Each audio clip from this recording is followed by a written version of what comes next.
Hi everybody, Dave Rauch here, CEO of ProTech Building Services.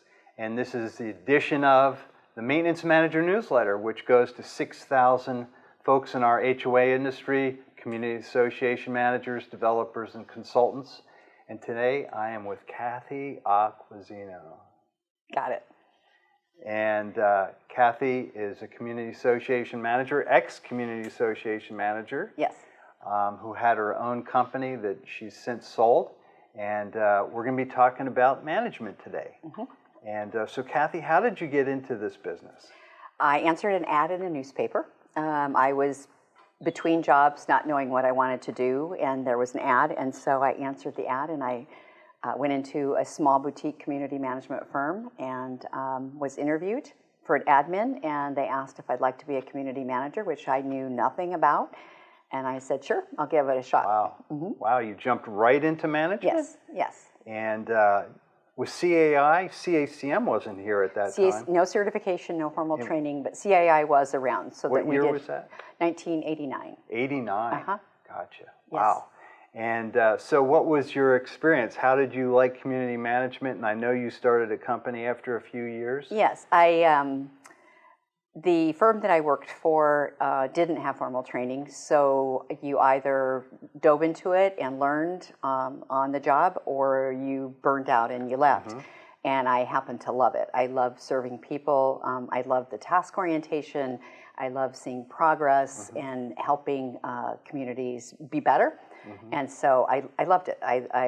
I loved it, not from the very first, but once I started to have confidence and know mm-hmm. what I was doing, I absolutely loved it. And you were a portfolio manager? Yes, always a portfolio manager. Excellent. Yes. So what was the idea behind starting your company?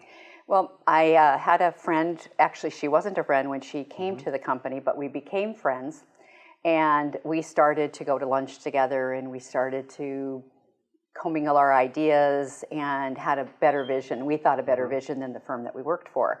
So after a few years, we started to mold a business plan and decided, we said we wanted to be the Nordstroms of community management, so we went after a high-end portfolio. We hired experienced managers because mm-hmm. we wanted that value added to the client, and we did that for 26 years. And your company was called Progressive? Progressive Community Management, Progressive yes. Community Management. Mm-hmm. And the differentiator there was you went for high-end yes. associations. So it was a boutique company that was targeted in that regard, mm-hmm. and there was none other like it, because most firms would take on any type of business regardless, mm-hmm. and we decided mm-hmm. that we didn't want to do that. Now, you had Progressive for how many years? 26 years. 26 mm-hmm. years, and I think it was 3 or 4 years ago you sold 3 your years company? ago. Mm-hmm. You want to tell us a little bit about why you sold and how you sold and sure. how it went? Well, probably I'd say 5 years ago.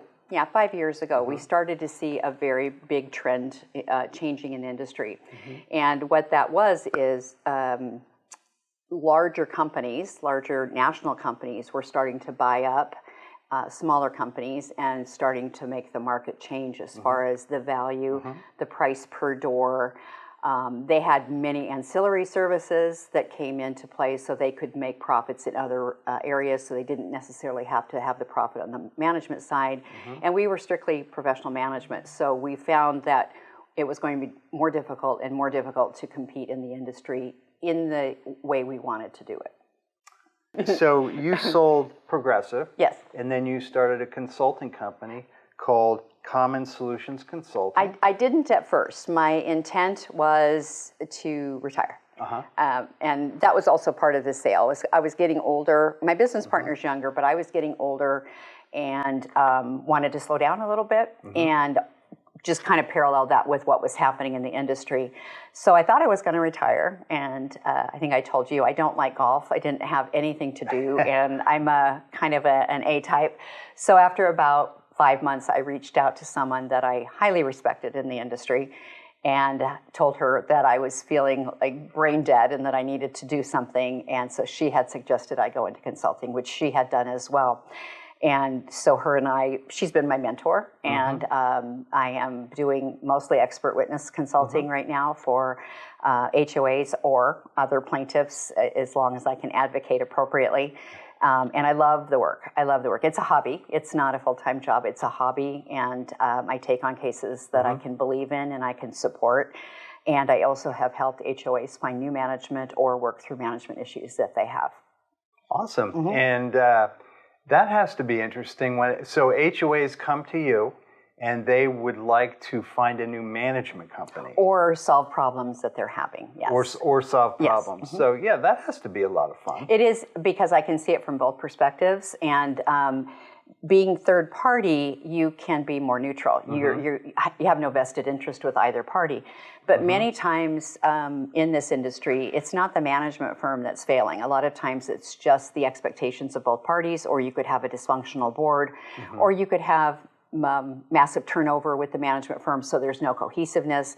So my job is to go in and identify that and try to pull together the expectations, or help them decide that they're really not good partners. Well, that's very interesting, I think. And so you were saying that you saw, when you were about to sell Progressive, the industry changing a little bit, I think becoming more of a production type thing. Yes. With less training for community association managers. So is that what you see today? Do you see the industry still going through a kind of a flux, a change? Yes, even more so. As the years go on and the market gets tighter, because the larger companies are becoming, they're kind of monopolizing the business. I'm seeing a lot of the smaller companies being gobbled up. And what that does is the industry trend then is the big companies with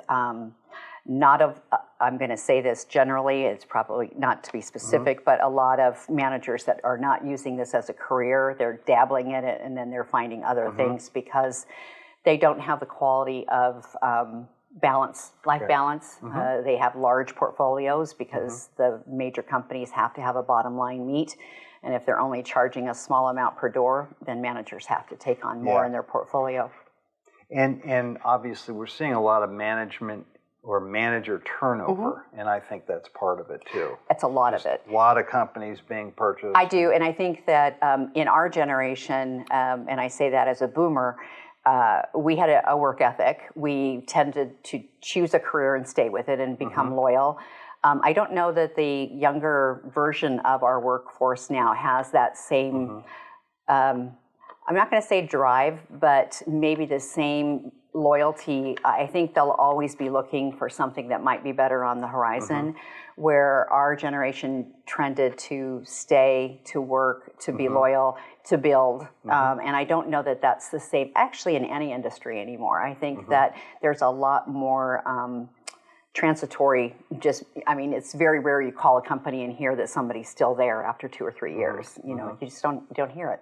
Yeah, and we'll have to talk another day about these large national or regional companies. But for today, do you see any other changes in the industry that are happening other than management company roll-up of purchasing companies and also manager turnover? I don't have a lot of experience. It was one of your questions, but I can speak just briefly to it. But with COVID hitting, I think it changed the whole dynamic of all of our work industry. And so I'm hearing from others, other associates in the business, that there's a lot of hybrid working going on, where there may be 2 or 3 days at home or 2 or 3 days in the office. And so the workforce is becoming more independent.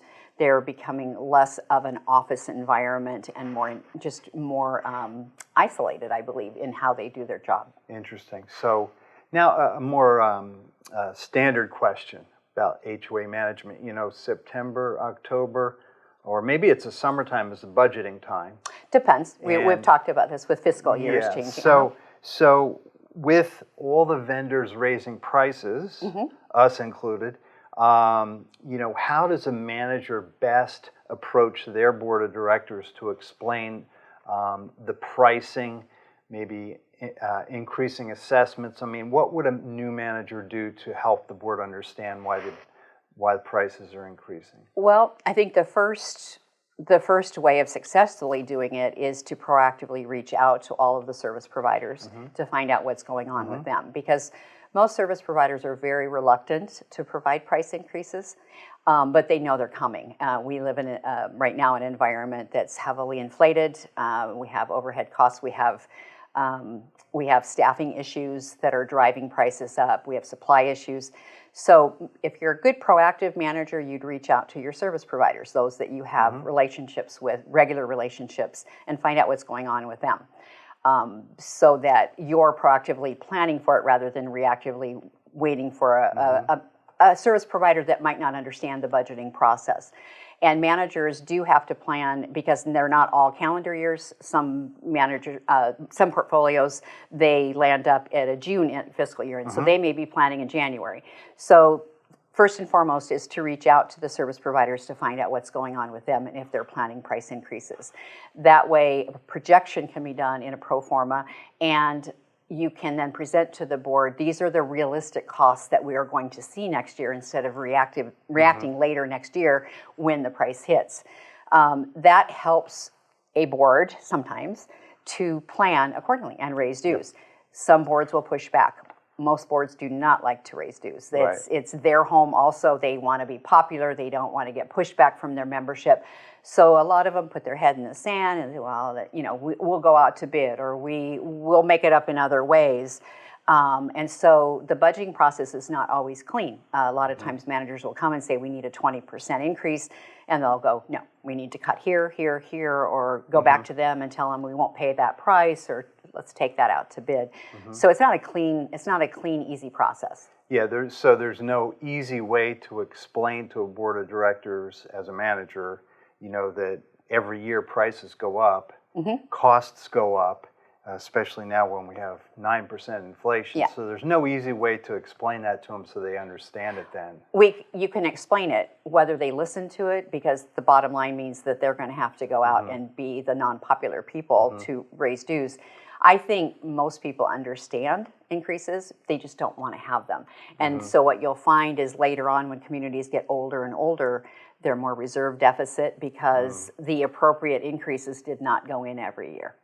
Yeah, it would be great if there were a way to get regular increases, like smaller but more regular increases with boards. But well, the government allows a 20% increase with no annually, with no input from the membership at all. So boards are given, they have the tool to go up 20%. Yes. Yeah. So they don't have to go to their membership. They can increase 20%. There's just a lot of reluctancy to do that. Right.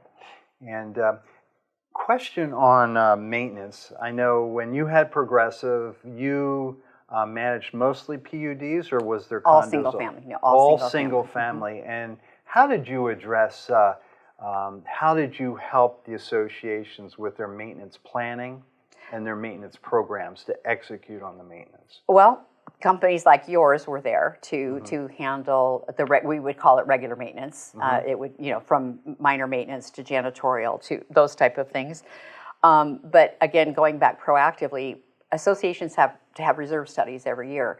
So through the budgeting process, again, when you're a trained manager, you look at the reserve study and you say, here are the 5 major projects that we have coming up next year that we have to plan for and we have to fund for. So there's a combination of both regular maintenance, and then there's a combination of capital projects.